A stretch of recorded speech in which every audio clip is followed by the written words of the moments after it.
ഒരൊറ്റ ആശയം. അത് മതി ചിലപ്പോ ഈ ലോകം തന്നെ മാറ്റിമറിക്കാൻ. പക്ഷെ ആ ആശയത്തിനു വേണ്ടി സ്വന്തം ജീവിതം തന്നെ പണയം വെക്കേണ്ടി വന്നാലോ? എല്ലാം നഷ്ടപ്പെട്ടാലും താൻ വിശ്വസിച്ച ഒന്നിൽ ഉറച്ചുനിന്ന ഒരാളുടെ കഥയാണിത്. ഒന്ന് ചിന്തിച്ചു നോക്കിയേ, നിങ്ങളുടെ മനസ്സിൽ ഒരു കിടിലൻ ഐഡിയ ഉണ്ട്. അതിനുവേണ്ടി നിങ്ങൾക്ക് എത്രത്തോളം പോകാൻ പറ്റും? എന്തൊക്കെ ത്യജിക്കാൻ തയ്യാറാവും? നമ്മുടെ കഥാനായകന് അതിന്റെ ഉത്തരം ഒന്നേ ഉണ്ടായിരുന്നുള്ളൂ. എല്ലാം, അതെ എല്ലാം. സ്വന്തം ഭാര്യ, അമ്മ, കൂട്ടുകാര്, കയ്യിലുള്ള കാശ്, സമൂഹത്തിലെ വില, എല്ലാം. നമുക്ക് ആ കഥയിലേക്ക് ഒന്ന് ഇറങ്ങിച്ചെല്ലാം. അപ്പോ ഈ കഥ തുടങ്ങുന്നത് ബബ്ലു കേവത് എന്നൊരു സാധാരണ വെൽഡറിൽ നിന്നാണ്. അദ്ദേഹത്തിന്റെ ജീവിതം ആകെ മാറി മറിഞ്ഞത് വളരെ പേഴ്സണലായ, വളരെ ചെറിയൊരു കാര്യത്തിൽ നിന്നായിരുന്നു. അതായത്, സംഭവം വളരെ സിമ്പിളാണ്. തന്റെ ഭാര്യ ഗൗരിക്ക് ഒരു സമ്മാനം കൊടുക്കാൻ അദ്ദേഹം തീരുമാനിച്ചു. എന്താണെന്നല്ലേ?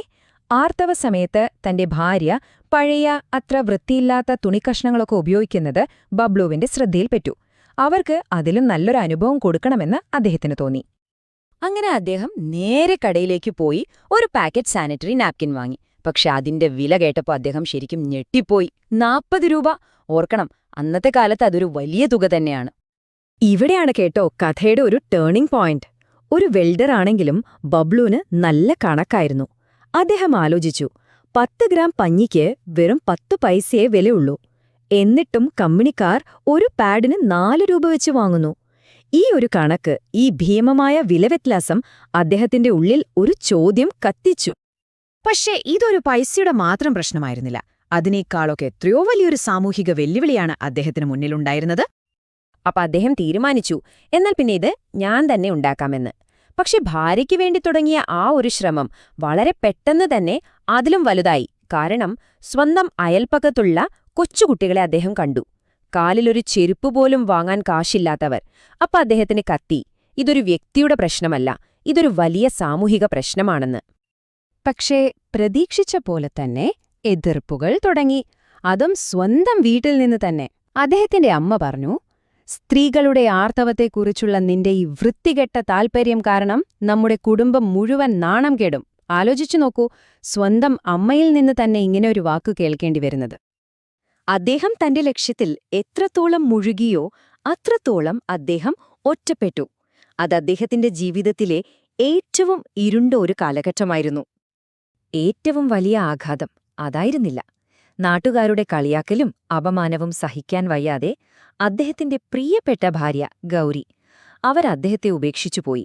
പോകുമ്പോൾ ഒരൊറ്റ കാര്യമേ പറഞ്ഞുള്ളൂ, ഈ ഭ്രാന്ത് നിർത്തുമ്പോൾ മാത്രം തിരികെ വന്നാൽ മതി. ആ ഒരു നിമിഷം അദ്ദേഹത്തിന്റെ ഹൃദയം തകർന്നുപോയി കാണുമല്ലേ? അപ്പൊ തന്റെ ഈ ഒരു സ്വപ്നത്തിന് അദ്ദേഹം കൊടുത്ത വില എന്തൊക്കെയാണെന്ന് നോക്കൂ.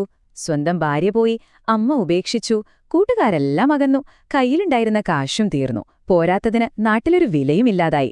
ശരിക്കും പറഞ്ഞാൽ പൂർണ്ണമായും ഒറ്റപ്പെട്ടു. എന്നാൽ ഇവിടെയാണ് കഥയിലൊരു ട്വിസ്റ്റ് വരുന്നത്. ഈ വീഴ്ചയിൽ നിന്നാണ് ആ ഫീനിക്സ് പക്ഷി പറന്നുയരുന്നത്. എങ്ങനെയാണ് അദ്ദേഹം ആ പ്രതിസന്ധികളിൽ നിന്നൊരു നിർണായകമായ കണ്ടെത്തലിലേക്കെത്തിയതെന്ന് നമുക്ക് നോക്കാം. ഇതുവരെ നമ്മൾ ബബ്ലു എന്ന പേരിൽ കേട്ട ഈ കഥ ശരിക്കും നടന്ന ഒന്നാണ്. ആ യഥാർത്ഥ ഹീറോയുടെ പേരാണ് അരുണാചലം മുരുകാനന്ദം. അതെ, ഇതാണ് ഇന്ത്യയുടെ പാഡ്മാൻ. അപ്പോ എന്തായിരുന്നു ആ വലിയ കണ്ടുപിടുത്തം?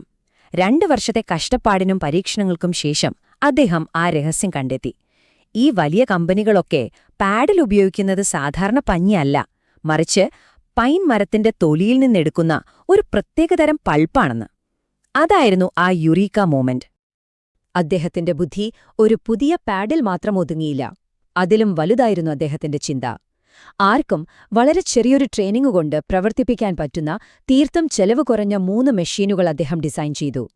മരത്തിന്റെ പൾപ്പിനെ പൊടിച്ച് പഞ്ഞിയാക്കാനും അതിനെ പാഡിന്റെ രൂപത്തിലാക്കാനും അവസാനം അണുവിമുക്തമാക്കി പാക്ക് ചെയ്യാനും. അങ്ങനെ ഒരിക്കൽ അതേ ഗ്രാമത്തിൽ നിന്ന് നാണം കെട്ട് തലതാഴ്ത്തി പോകേണ്ടി വന്ന ആ മനുഷ്യൻ ഒരു രാജ്യത്തിന്റെ മുഴുവൻ അഭിമാനമായി തിരികെ വന്നു. ഇന്ത്യയുടെ സ്വന്തം പാഡ്മാൻ. അദ്ദേഹത്തിന്റെ ആ യാത്ര നോക്കൂ. ഭാര്യയ്ക്ക് വേണ്ടി തുടങ്ങിയ ഒരു ചെറിയ പ്രൊജക്ട്. അതിനുവേണ്ടി സ്വന്തം ഗ്രാമവും കുടുംബവും അദ്ദേഹത്തെ ഒറ്റപ്പെടുത്തി. പക്ഷേ തളരാതെ അദ്ദേഹം കുറഞ്ഞ ചെലവിൽ പാടുണ്ടാക്കാനുള്ള ഒരു മെഷീൻ കണ്ടുപിടിച്ചു.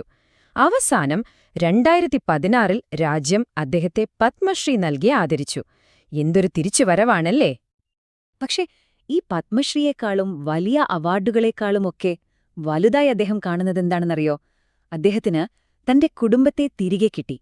അത് തന്നെയായിരുന്നു അദ്ദേഹത്തിന്റെ ഏറ്റവും വലിയ സന്തോഷം. അദ്ദേഹത്തിന്റെ ജീവിതത്തിലെ ഏറ്റവും വലിയ ഫിലോസഫി ഇതാണ്: എന്റെ ലാഭം അത്യാഗ്രഹത്തിൽ നിന്നല്ല, ആവശ്യത്തിൽ നിന്നാണ് ഉണ്ടാവുന്നത്. ലക്ഷക്കണക്കിന് സ്ത്രീകൾക്ക് തൊഴിൽ നൽകുക, അവരെ സ്വന്തം കാലിൽ നിൽക്കാൻ പഠിപ്പിക്കുക, അതായിരുന്നു അദ്ദേഹത്തിന്റെ യഥാർത്ഥ ലക്ഷ്യം. അപ്പോ ഈ കഥ ഇവിടെ തീരുമ്പോ ഒരു ചോദ്യം ഞാൻ നിങ്ങൾക്ക് മുന്നിൽ വെക്കുകയാണ്. നമ്മുടെയൊക്കെ ചുറ്റും ഇതുപോലെ എത്രയെത്ര പ്രശ്നങ്ങളുണ്ട് ഒരു പരിഹാരത്തിനു വേണ്ടി കാത്തിരിക്കണത്. ചിലപ്പോ ആ പരിഹാരം നിങ്ങളുടെ കയ്യിലായിരിക്കും. ഒന്ന് ചുറ്റും നോക്കിയാ മതി.